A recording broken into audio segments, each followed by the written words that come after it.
Inertia is the tendency of an object to remain at rest, that is, not moving. It's the resistance of the object to be moved due to its mass.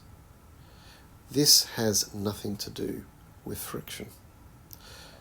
So obviously, the greater the mass, the greater the inertia.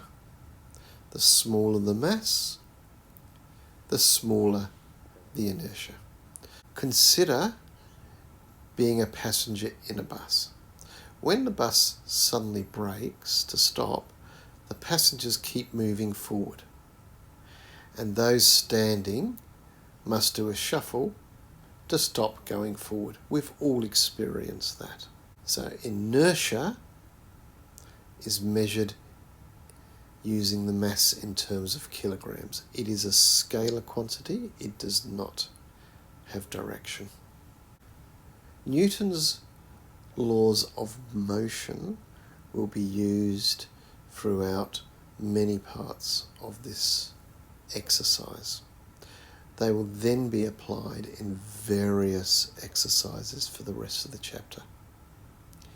Newton's first law of motion states that a body remains at rest or continues to move with uniform velocity unless an external force is applied to it.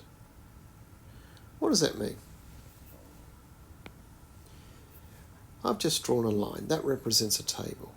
And on that table, I've put a book.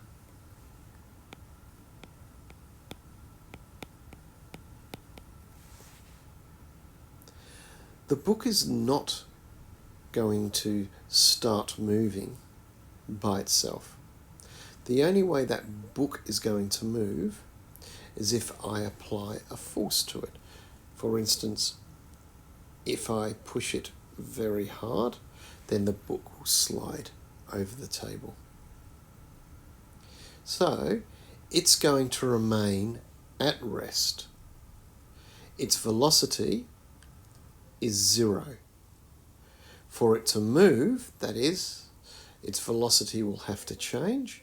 I would have to apply an external force to it. So, what does that mean?